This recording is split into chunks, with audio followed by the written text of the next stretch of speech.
우리에게 주시는 하나님의 말씀은 신약 성경 마태복음 5장 43절로 48절까지의 말씀입니다. 마태복음 5장 43절로 48절 말씀, 하나님의 말씀을 제가 봉독해 드립니다.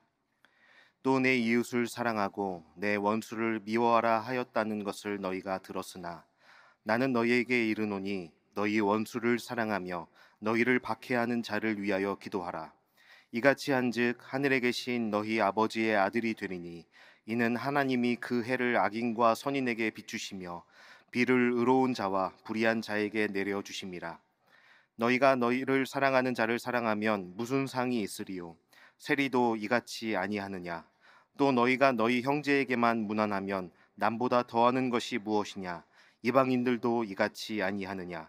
그러므로 하늘에 계신 너희 아버지의 온전하심과 같이 너희도 온전하라. 아멘.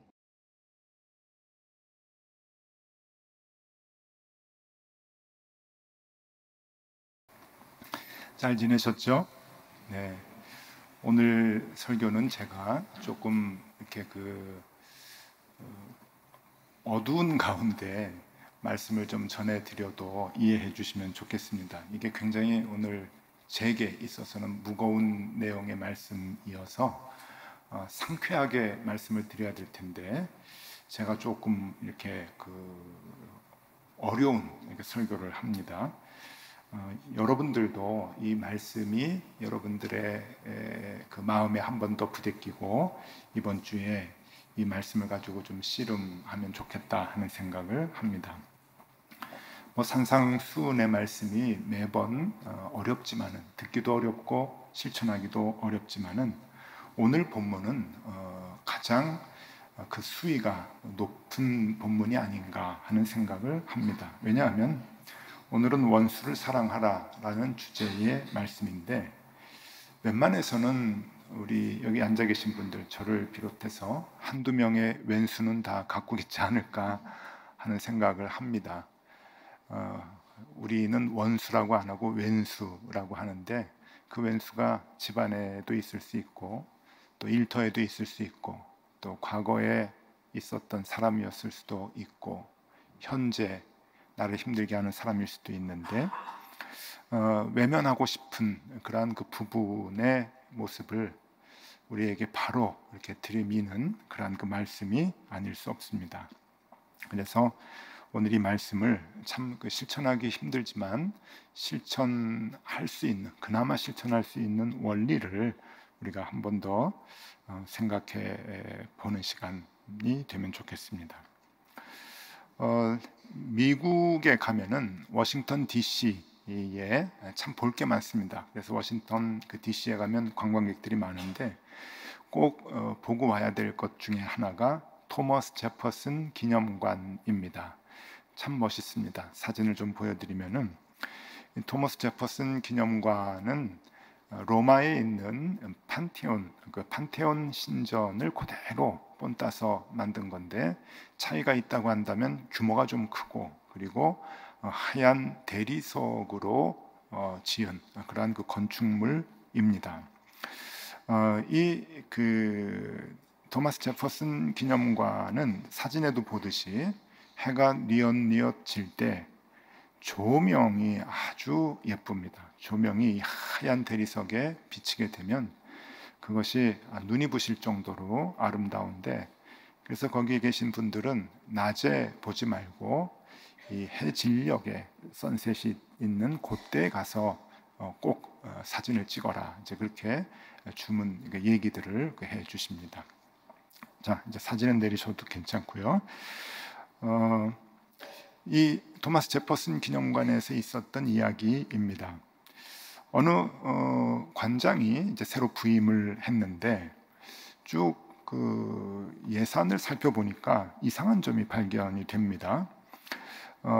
유지 보수 비용이 꽤 많은데 그 중에서도 외벽 손상을 보수하는 비용이 너무너무 많았다는 겁니다. 그래서 이게 왜 그런가 하니까, 이게 대리석으로 지은 건물은 외벽 손상이 별로 없거든요. 근데 이 세척을 하는데 굉장히 강한 화학 제품을 약품을 넣어서 고압 호수로 이제 쏴대니까 대리석과 대리석 사이에 있는 이 접착제 시멘트가 이제 녹아내리고, 그로 인해서 때로는 무거운 대리석이 떨어지고 해서 이 외벽에 손상된 부분을 이제 유지하고 관리하는 비용이 너무나 많이 들었다는 겁니다.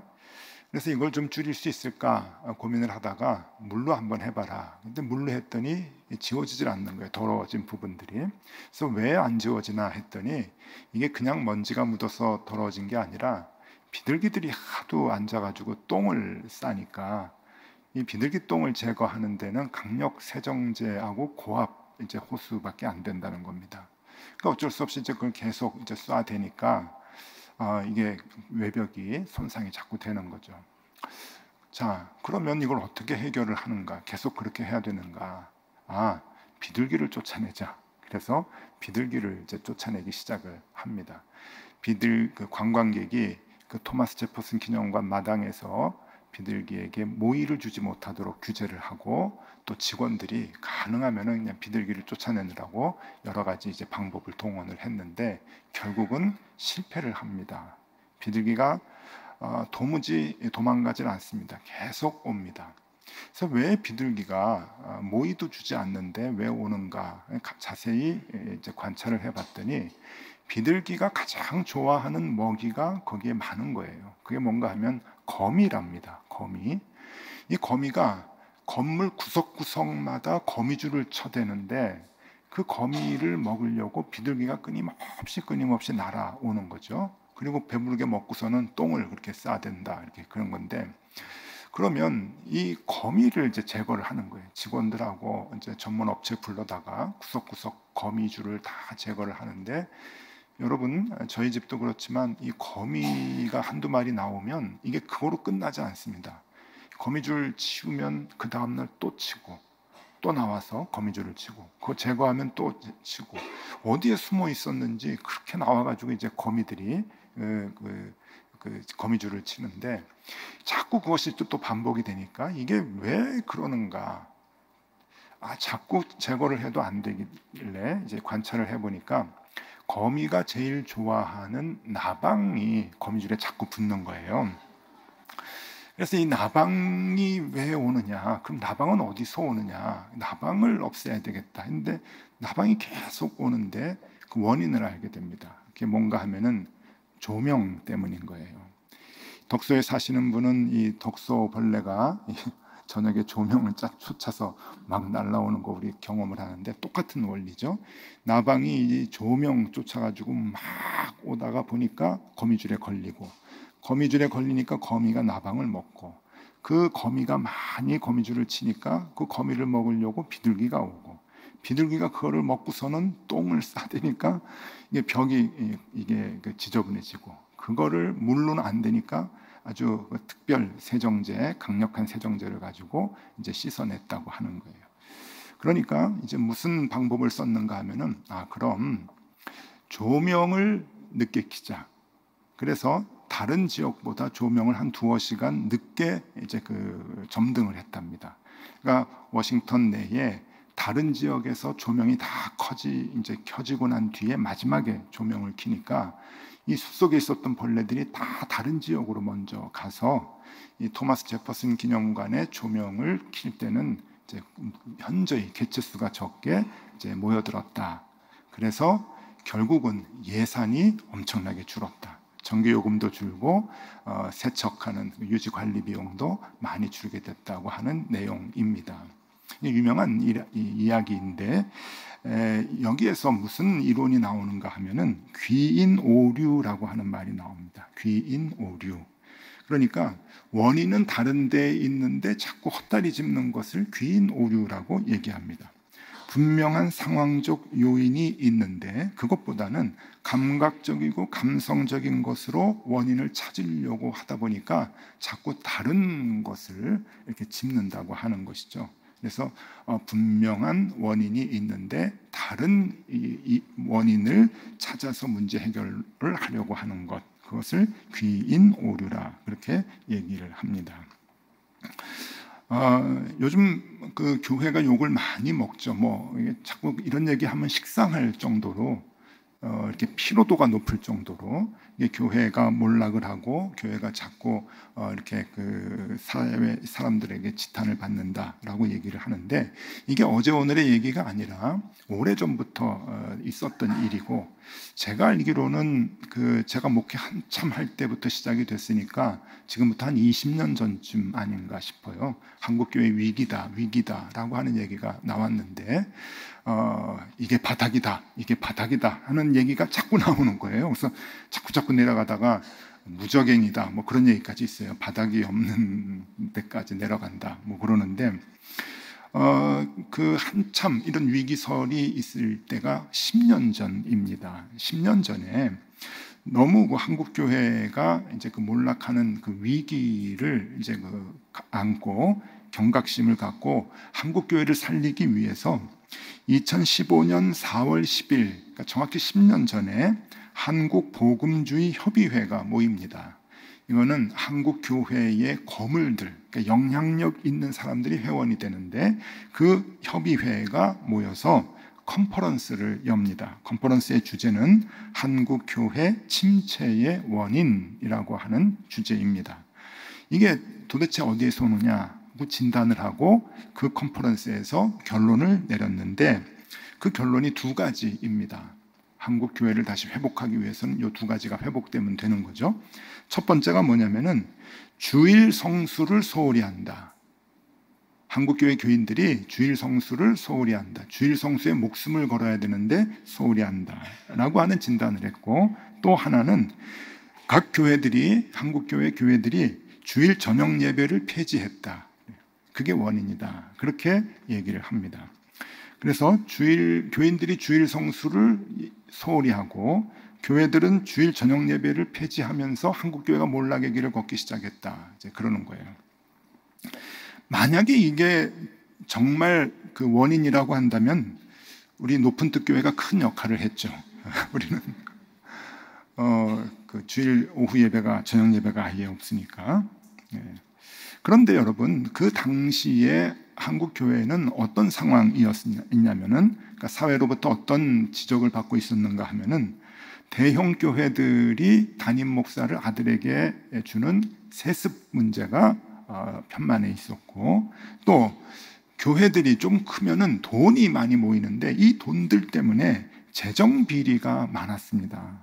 그래서 이 문제가 사회 문제가 될 정도로 사회 사람들이 걱정을 했었고, 또 하나가 목회자의 성적 윤리 타락의 문제들이 꽤 많이 일어나서 사회적으로 지탄을 받게 되었는데, 이런 것들은 건드리지 않고, 이런 것들을 원인으로 얘기하지 않고, 교인들이 주일 성수하지 못한다, 교회들이 주일 저녁 예배 폐지했다, 그래서 한국교회 지금 몰락 중이다 라고 진단을 합니다. 이게 대표적인 귀인 오류다라고 하는 거예요. 귀인 오류. 원인은 다른 데 있는데 자꾸 이렇게 헛다리를 잡는 거죠. 우리 교회 내에서 기독교인들이 귀인 오류를 범하지 않기 위해서는 핵심 가치를 벗어나면 안 됩니다. 주님께서 가르쳐 주신 가장 소중한 복음이 핵심 가치인데, 이 핵심 가치가 출발점이 조금 빗나가게 되면은요, 결과는 완전히 떨어지게 되죠. 그건 잘 아시죠? 그 이론은. 그러니까 아주 정확하게 출발부터 같이 가야 되는데 조금이라도 빗나가면 안 돼요. 지금은 조금 틀린다 그래도 나중은 워낙 다르니까. 그래서 2단이 나오는 거 아닙니까? 달을 입자하고 끝단자 아니에요. 끝이 다르다라고 하는 건데, 다시 우리는 핵심 가치로 돌아가야 합니다. 그 교회의 핵심 가치, 예수님께서 가르쳐 주신 핵심 가치가 무엇이냐? 그것이 복음인데, 그 복음 중에 핵심 가치가 무엇이냐라고 요약을 해보면은, 여러분, 그게 바로 오늘 본문입니다. 오늘 본문. 그래서 오늘 본문이 너무너무 중요한 거예요. 중요한데 너무너무 지켜가기가 어려운 거죠. 하나님의 말씀을 왜곡하지 않아야 되고, 하나님의 말씀을 세상의 가치관과 타협하지 않아야 되는데, 그 가장 중요한, 왜곡하지 않고 타협하지 않아야 되는 것이 무엇이냐? 사랑과 용서입니다. 이건 동전의 양면과 같아가지고 같이 가는 거죠. 사랑의 전제는 용서이니까 그 사랑과 용서를 주님께서는 우리에게 하라고 얘기를 하시는데 이게 아직도 잘 안 됩니다. 그래서 왜곡이 되고 타협이 되는 거예요.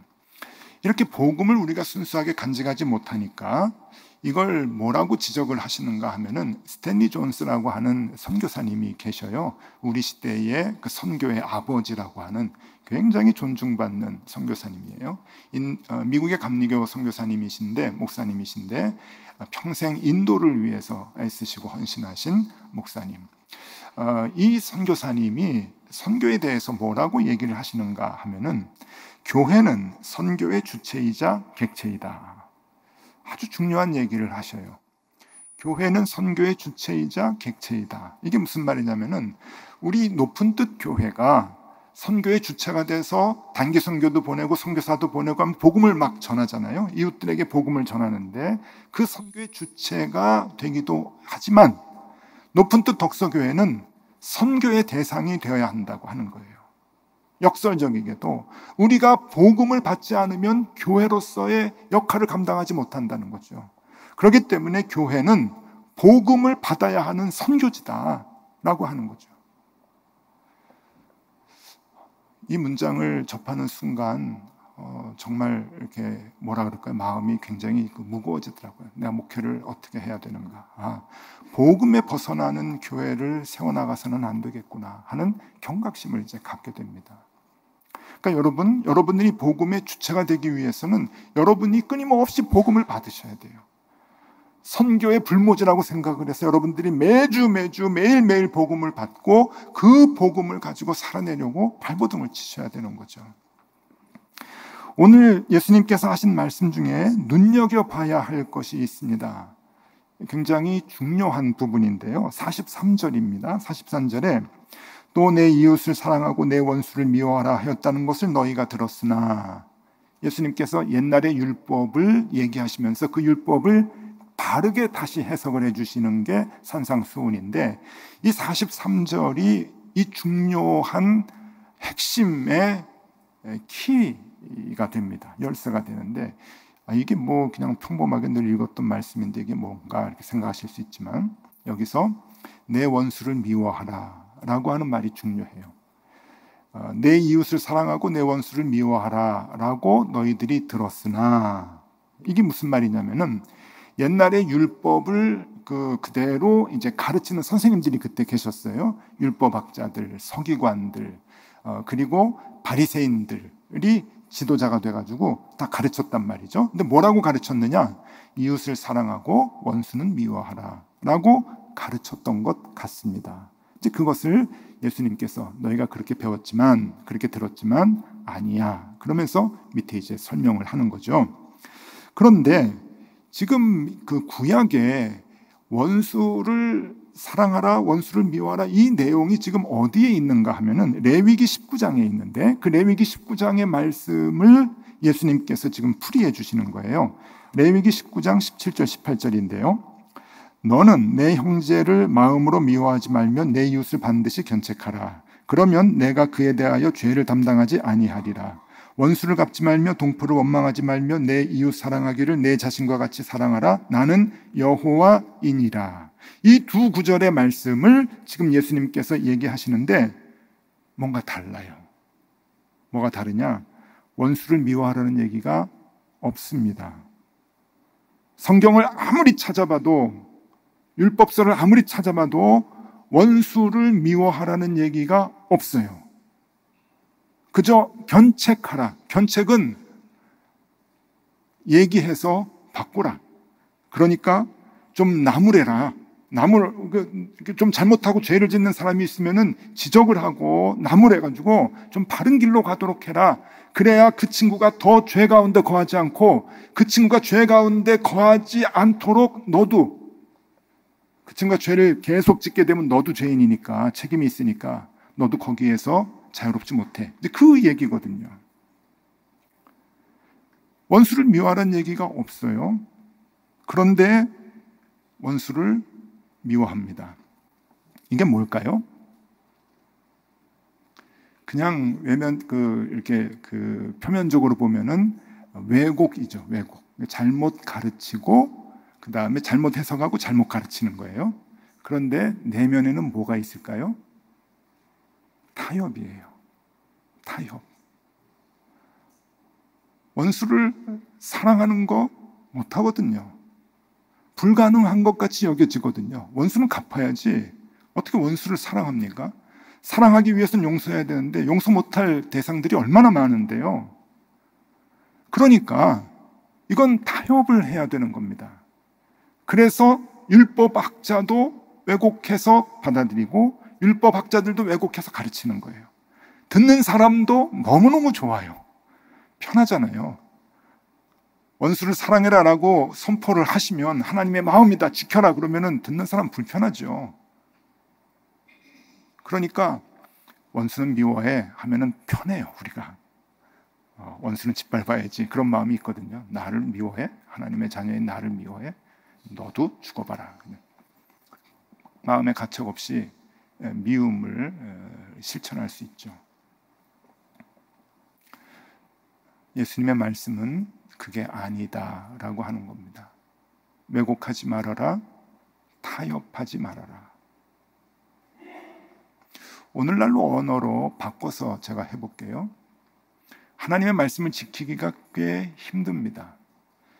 너희들은 돈을 사랑하지 말고 하나님만 사랑해라 라고 하면은 목사도 힘들고 듣는 사람들도 별로 좋아하지 않아요. 그러니까 여기에서 타협이 일어나요. 타협. 세상에서 성공하는 법도 목사가 얘기해요. 하나님께 기도해서 높은 자리에 올라가라, 돈 벌어라, 또 같이 빌어주고. 교인들도 그런 복음 들으면 편안해해요. 너무 좋아요. 옛날에 있었던 현상이 오늘날에도 있습니다. 이게 타협이에요. 타협 안 됩니다.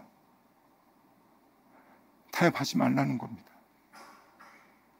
왜곡 이전에 있는 그 속의 타협이 복음을 망치고 그래서 교회가 추락이 되는 거죠.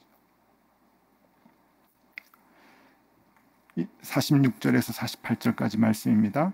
너희가 너희를 사랑하는 자를 사랑하면 무슨 상이 있으리요? 세리도 이같이 아니하느냐? 또 너희가 너희 형제에게만 무난하면 남보다 더하는 것이 무엇이냐? 이방인들도 이같이 아니하느냐? 그러므로 하늘에 계신 너희 아버지의 온전하신 같이 너희도 온전하라. 너희가 교회 안에서만 사랑하면 무슨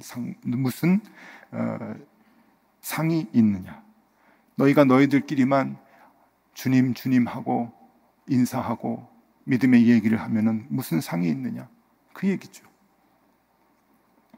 48절이 중요합니다. 그러므로 하늘에 계신 너희 아버지의 온전하심 같이 너희도 온전하라. 온전이라고 하는 이 단어는 처음 만들어 놓은 상태로 돌려놓는 것을 온전이라 그럽니다. 아이가 집에서 무슨 가구나 무슨 전자제품을 가지고 놀다가 막 이제 망가뜨렸어요. 그러면은 부모님들이 뭐라 하냐면 너 그거 완전하게 해놔 라고 얘기하면 틀린 말입니다. 언어가 온전하게 해라 그래야 됩니다. 처음 그대로를 만들어 놓는 것이 온전이에요. 그래서 성경에 보면은 사람에 대해서는 대체적으로 온전이라는 말을 쓰고 하나님에 대해서는 완전이라는 말을 씁니다. 사람은 온전하지 못해요. 하나님만 완전하시죠. 사람이 왜 온전해져야 되느냐? 하나님이 만들어 놓은 상태로 돌아가야 되는 거예요. 48절에 그러므로 하늘에 계신 너희 아버지의 온전하심 같이 너희도 온전하라. 하나님이 우리를 온전하게 만들어 놓으셨는데 원수를 사랑하고 원수를 용서하고 나를 힘들게 하는 사람들을 품에 안고 용납하는 것이 우리를 원래 만들어 놓은 성품이라는 거예요. 그게 하나님의 자녀들의 본래의 모습이라는 거죠. 그 모습으로 돌아가라.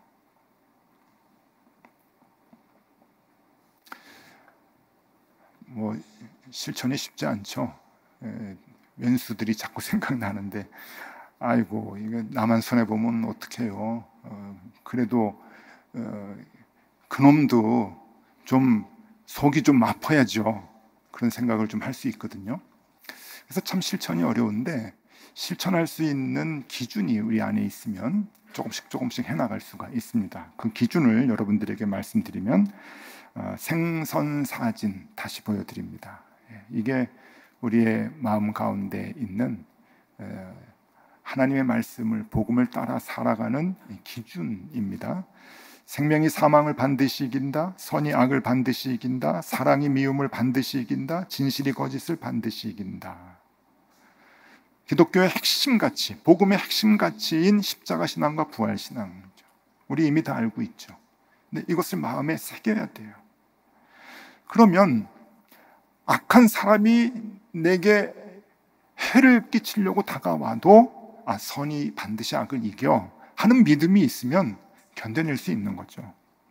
어떤 사람이 나를 너무너무 미워해가지고 나를 힘들게 해도 사랑이 미움을 반드시 이기지 하면은 울고불고 하지 않고 견뎌낼 수 있는 겁니다. 어떤 사람이 거짓을 말하고 거짓으로 나에 대해서 해하고 그래서 나를 아주 망가뜨리려고 해도 진실이 거짓을 반드시 이긴다라고 하는 그 믿음이 우리에게 있으면, 그 확신이 우리에게 있으면 어떤 상황이어도 우리는 넉넉히 견딜 수가 있는 거죠. 가가지고 원수여 사랑합니다. 내가 너를 다 용서합니다. 여러분, 그거를 지금 이번 주에 하시라고 제가 얘기하는 건 아니에요. 그건 저도 못해요. 정말 왼수 같은 인간이 있는데 저도 못해요, 그거는. 그런데 우리 조금씩 좀 해보자는 거죠. 이 기준을 가지고 살아가자는 거죠. 누가 여러분들을 힘들게 하고, 누가 여러분들을 악하게 하고, 미움을 갖고, 거짓을 갖고 다가와도 의연하게 좀 견딜 수 있는 그 마음이 있어야 되는데, 십자가 신앙과 부활 신앙을 가지면 우리가 그것을 해낼 수가 있는 거죠. 오늘 이 본문의 말씀은 그걸 얘기하는 겁니다. 여러분, 타협하지 마십시오. 귀에 듣기 좋은 복음만 골라서 들어서 행하겠다고 하지 마십시오. 핵심 가치를 빼놓고 우리가 생활한다고 한다면 우리는 이미 하나님의 자녀가 아닙니다. 오늘 이 말씀이 또 한 주간 우리를 많이 힘들게 하더라도 우리를 살리는 것이다, 살리는 말씀이다 생각을 하고 말씀을 지키기 위해서 애쓰는 저와 여러분들이 되실 수 있기를 바랍니다. 기도하겠습니다.